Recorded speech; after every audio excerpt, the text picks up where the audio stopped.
Hey everyone, welcome to today's Program Yourself Thin podcast. Today we're talking about learning lessons from overeating. You're going to overeat.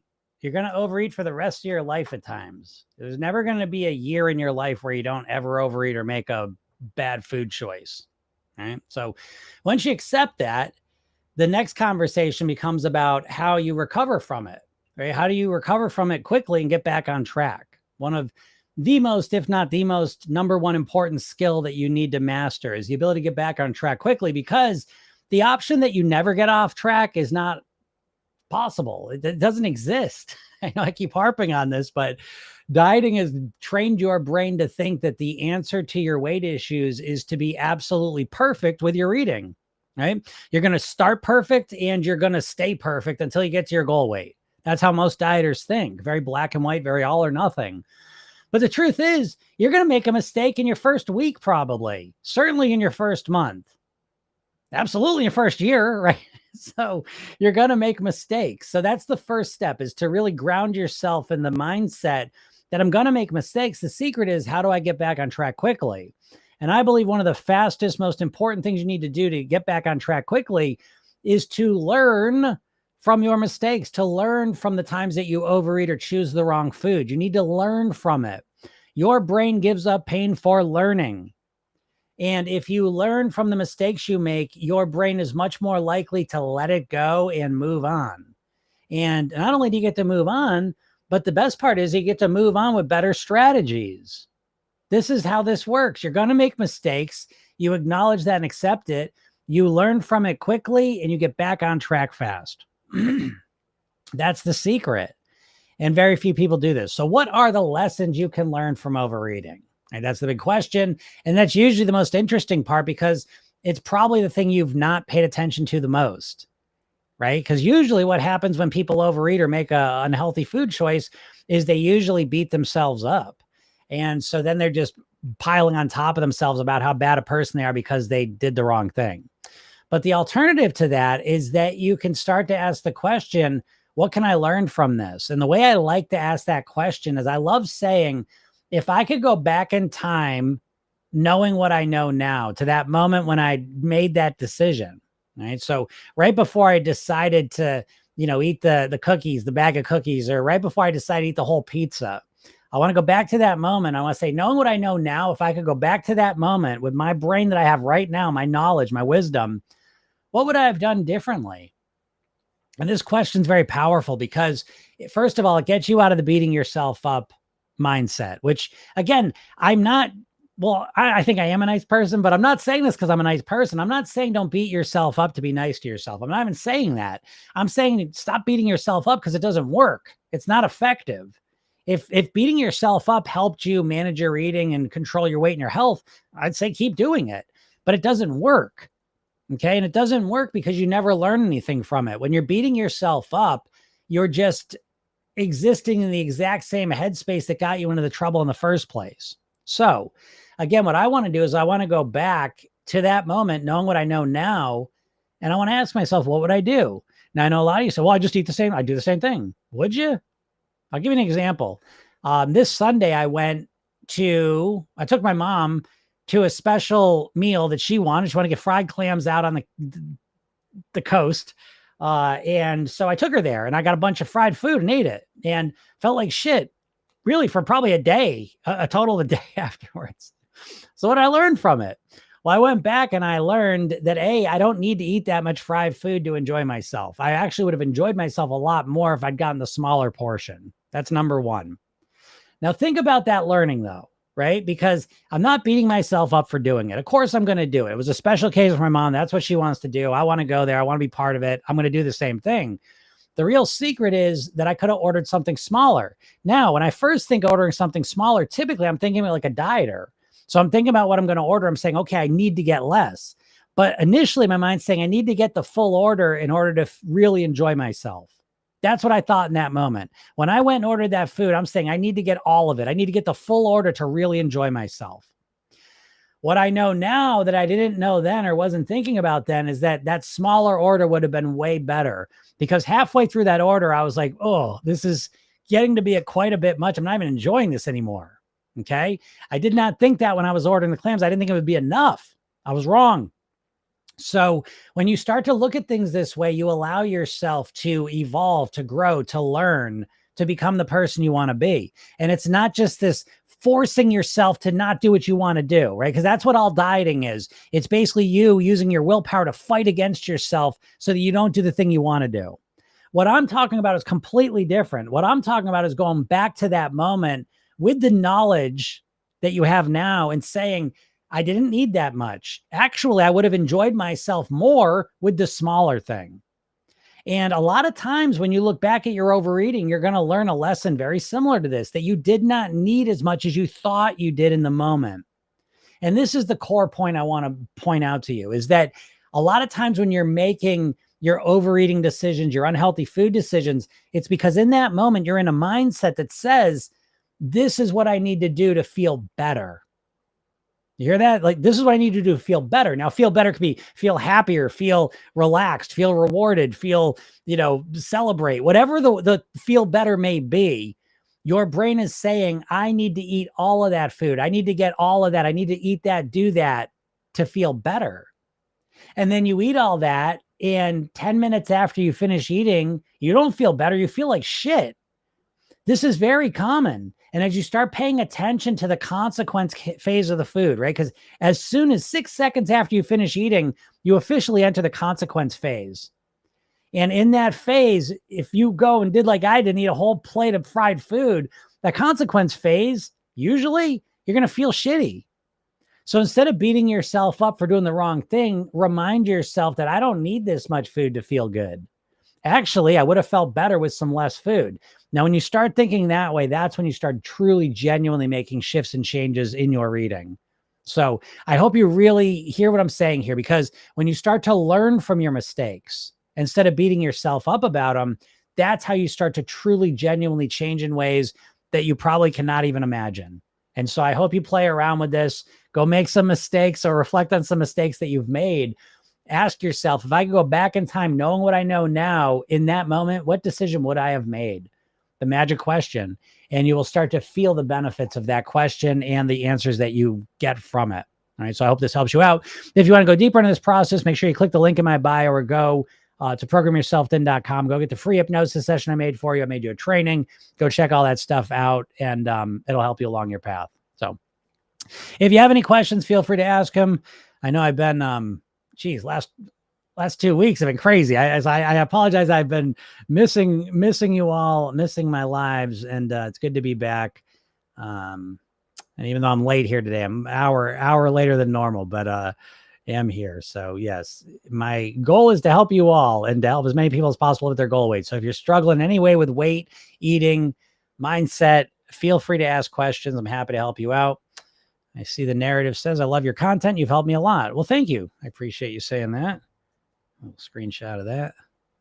Always like the kind words. And that is my goal, to help you all a lot. Because when you know how to think about and approach this all in a different way, you're going to get much better results. That's always kind of my main message, that I believe the core reason you struggle with your weight is because you do not know how to think like a thin, healthy person. Most people struggling with their weight only know how to think like dieters.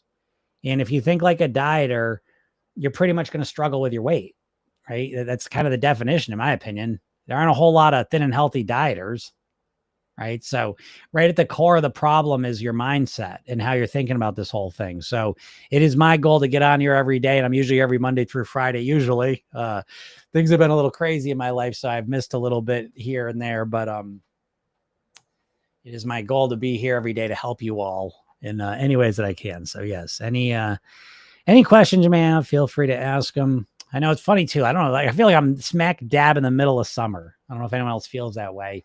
Probably because I'm going on vacation next week too, but it just feels, and where I'm at, that means it's 10,000 degrees and it is dry as a bone.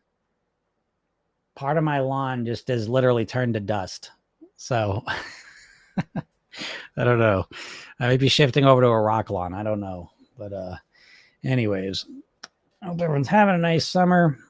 Oh, there's Vicky. How's it going, Vicky? Because I love when you say Make some mistakes, not a problem. Yeah, right. I know. Making the mistakes is the easy part, right? We're always gonna make mistakes, but it's just so funny. And again, my clientele, the people I work with are they're overthinkers, type A, perfectionist type people. And so making mistakes for them is the kiss of death, because it's like then they just beat themselves up, and just pile on top of themselves. So the more you manage that, the better, and that's been I've been doing this shit. I've been doing this over 20 years. I've almost 6,000 private weight loss sessions, and they're always with overthinkers, perfectionists who are just beating themselves up about stuff. So again, I'm not saying it's an easy thing. You've got a pattern of beating yourself up, but what I'm saying is the more you work on that, the more you stop beating yourself and start supporting yourself, start learning from mistakes, start using your mistakes as an opportunity to grow and evolve into a better version of you. I think it's the most powerful piece of the program, because you're going to make mistakes, right? There's just no question about that. But again, think about this and question your own beliefs and ideas here. If you're like most dieters, really the idea you're kind of married to in your mind that you never really focus on and recognize is that in the back of your mind, you're kind of saying, well, there's going to be some Monday that's going to come down the pike, and this Monday is going to happen, and I'm going to start my diet, and I'm going to be 100% perfect, right? Because all dieters start their plan on Monday 100% perfect. And you're going to be 100% perfect until you get your goal weight. And that's the way you think about it. And it's setting you up for failure, because you can't be perfect. You certainly just can't be perfect with your eating. Are you kidding me? I'm not saying you can't be a lot better, and I'm not saying you can't lose the weight. I'm saying you can't be perfect with your eating. Not for long. And there's nothing wrong with that. The more you accept that, I think the better. What's up, Kim? Kim says, good afternoon. I need to cut back on cheese. I am not ready to completely give it up, but I know I eat way too much. Little mouse emoji. Kim's a little mouse. All right. First thing I would suggest to you is change your words. You do not need to do anything. You do not need to cut back on cheese. So the language we use is extremely important, because our subconscious mind is very literal. And when we say the word need, it implies that we don't want to, but we need to. Well, why do you need to? Maybe it's because you think it's health reasons, right? Maybe you think it's weight reasons, whatever. You've got some reason why you need to. But I would want to rephrase that, and I'd want to focus on those reasons. Okay.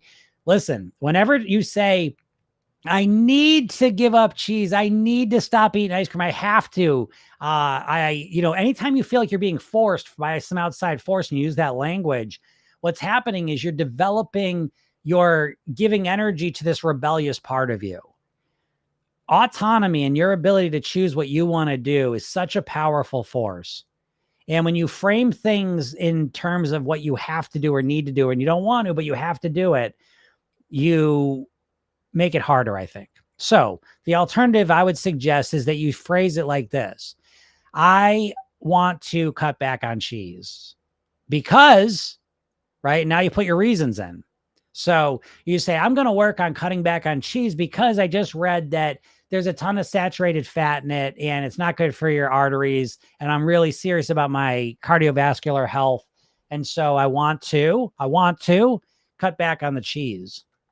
You see what I mean? Now, this may sound just like semantics, but semantics are really important. So again, we want to frame, if we want to take something on like cutting back on cheese or ice cream or pizza or sweets, we don't want to say I have to, I need to, I should. We don't want any of those words. We want to start with some version of I want to, and then why, and then focus on that why, right? And you can all feel that. I need to cut back on cheese. Right? Think about how that feels. Say it to yourself. I need to cut back, and insert whatever it is you feel like you should cut back on. But say like, I need to cut back on that thing, and notice how that feels. And then say, I really want to cut back on cheese because I want to feel healthier. I want to feel lighter. I want to slim down. I want my arteries to be softer and, healthier. You know what I mean? Like, so again, it focuses on the thing we're going to get from cutting back on the cheese. So psychologically, it usually feels a lot better. All right. But I know I eat way too much. Again, even that, I know I eat way too much. How do you know that? Is it financially a strain? Is your cholesterol sky high? Is your weight up? What are the reasons you know you eat too much? I'd want to know those, because I would craft those into my statement. And I'm just going to make something up just to give an example. I would say something like, I really want to reduce the amount of cheese I eat because I find that I'm eating it morning, noon, and night. And I feel kind of gooey. Like, I don't know. I feel sluggish. I feel tired a lot. I feel like eating all this cheese, I feel like it's responsible for a lot of extra weight I'm carrying around. And every time I eat it, I feel kind of tired afterwards, my body digesting it. So I really want to work on cutting that down in a comfortable, enjoyable way so that I can feel better and feel lighter and feel stronger. And my arteries are feeling better and blah, blah, blah, blah. So I hope that makes sense, right? Because again, the way we describe it is going to have a huge impact on what we do. Right. But thanks for that question. Just Jade, how's it going? Good to see you back. Yes, thank you. It's good to be back. Yes, I just got out of a meeting that went way longer than I expected. And I'm like, oh no, I'm going to miss another day. And I'm like, I cannot miss another day. I got to hop on here and see my peeps. So I'm glad I'm on here. And yes. Yves says, what's the best advice for a beginner? I think the best advice I would give a beginner, and I love that you describe yourself as a beginner. Okay. The best advice I'd give you is that you don't want to lose weight. You want to live at your goal weight. That would be the most important advice I could give you, because it's a shift of a goal. So it changes everything, right? Because if your only goal is to lose weight, your brain thinks of it as a temporary goal.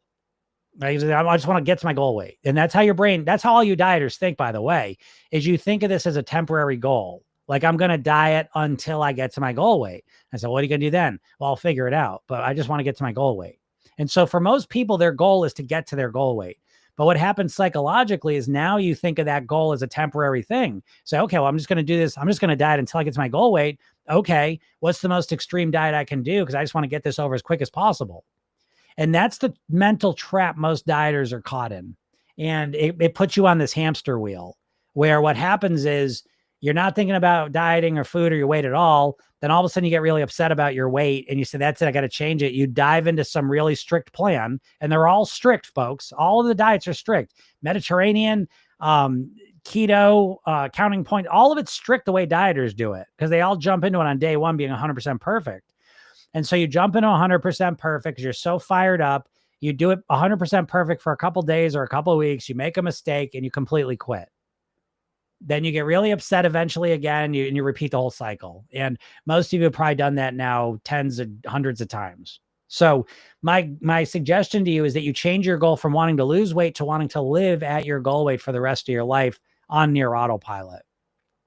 I would suggest that you make that your goal and you aim at that, because the truth is that if you get control of your weight and you really figure out how to think, live, and eat like a thin, healthy person, and you're able to do that in a way that feels relatively automated, your life's going to be completely different.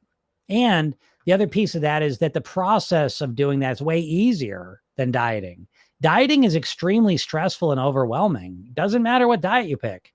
It's all stressful and overwhelming to completely change your eating 100% in one day. That's always stressful. So again, I think the important thing is to say that you want to start seeing this as a long-term plan. There's no rush. Approach your weight like college. Again, diets, I always say they're like get-rich-quick schemes. Stop falling for them and just commit to the plan and just really figure out how to think, live, and eat like a thin, healthy person. And if you have no idea how to do that, you can click the link in my bio and go get the hypnosis session, watch the training I made. It'll walk you through the process. Danasha, how's it going? Danasha says, what do you think of GLP medicines after gastric bypass? What's the best GLP? Wow, GLP-1 after gastric bypass. I have not heard anyone doing that. I have not even heard of that, but sure, why not? That's interesting. Now, technically, I mean, the gastric bypass is the more effective between that and the lap band. And part of that is that the way it bypasses creates hormonal shifts and changes as well.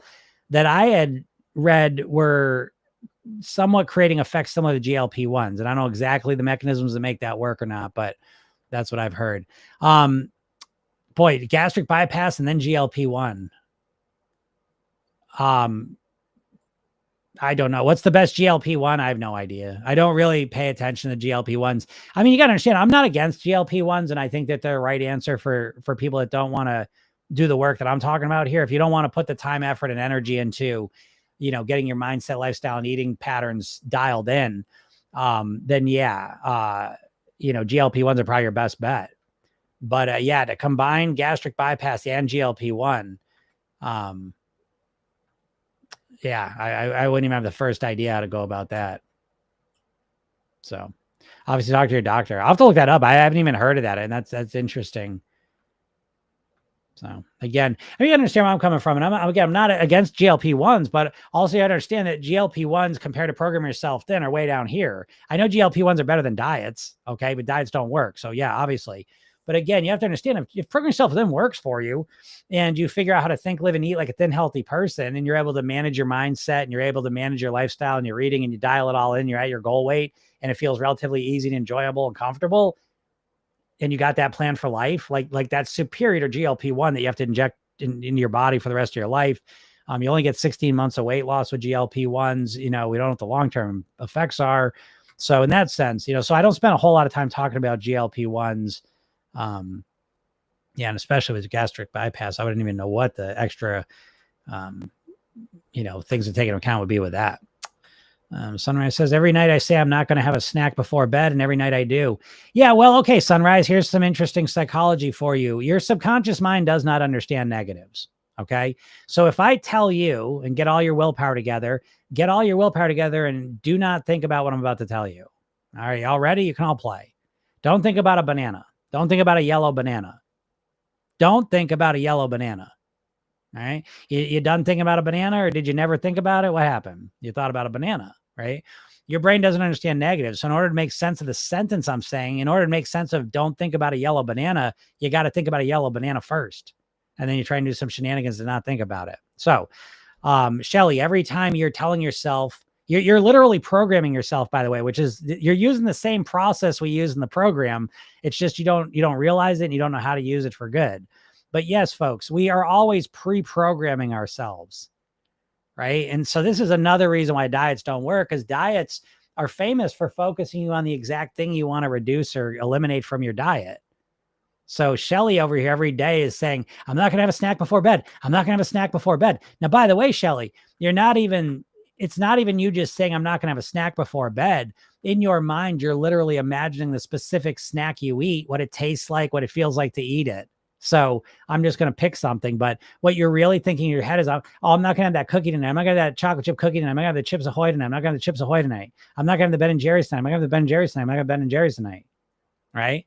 So there's another piece of your mind that you might want to know about too. One is you don't understand negatives. So if I tell you not to think about whatever you snack on at night, you're thinking about it right now. Okay.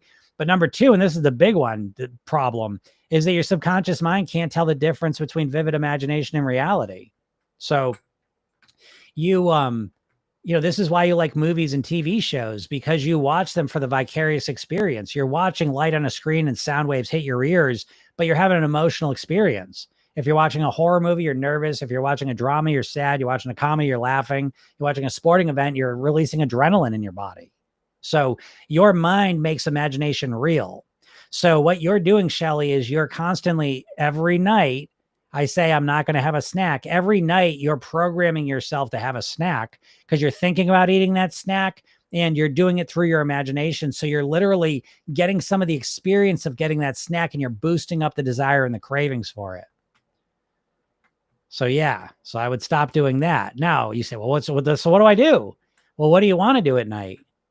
Now I know you're saying I don't want to have a snack. I know. Well, on the nights where you didn't have a snack, what did you do?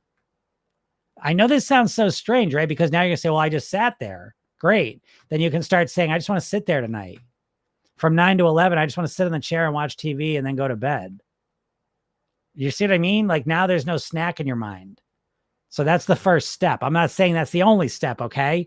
But I'm saying that's the first step is stop obsessing and focusing and programming yourself to eat snacks every night. That would be the first step, to not have snacks every night.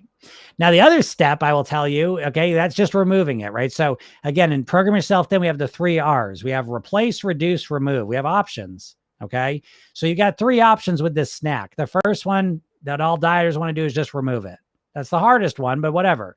So the first step to that is I'd be like, I'm just going to sit in my chair, watch a show, drink my water, and then go to bed. That's how I'd start preparing for that. But the other 2 is reduce and replace. Reduce is obviously you're going to eat the same thing, but you're going to eat less of it. And I'd start preparing myself for that. I'm going to have half the snack I usually eat tonight. And I'd start imagining that. And then the third one is I'm going to replace it. Instead of having the ice cream, I'm going to have an apple, whatever. And I'd start telling myself that. So again, figure out which one's kind of working best for you and then work on programming that into your mind. That's what I'd say. What's up, Shakira? How's it going? So yeah. All right. No more questions. Good. I'm going to hop out of here. Quick in and out. Yeah, here we are. So I hope that helped you out. Again, if anyone else wants any support, make sure you click the link in my bio, go to Program Yourself Thin, get the free hypnosis session, watch the training video I made for you, read the emails I send to you. I'm here to help you, and all those things are free. All right. And if you like this, I'm usually here Monday through Friday around noon Eastern. So again, I've been a little wobbly here because I've had some other things going on in life, but that's that. I will show you this. I was talking about this before. I'm going to show you this. This is a Carvel ice cream cake that's been in my office, which gets up to temperatures. It's been there. It's been in my office now for, I would say 5 days, 5 days. So some of those days it has been up to 100 degrees in here. Okay. That being said, here's the ice cream cake. That's what's left of it.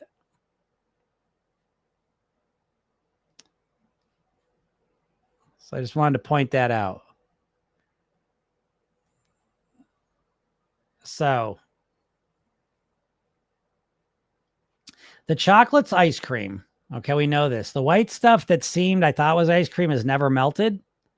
The stuff that I guess might be like a whipped creamish sort of thing is not melted at all. And I think the red stuff is just a dyed whipped creamish frosting sort of thing, not melted at all.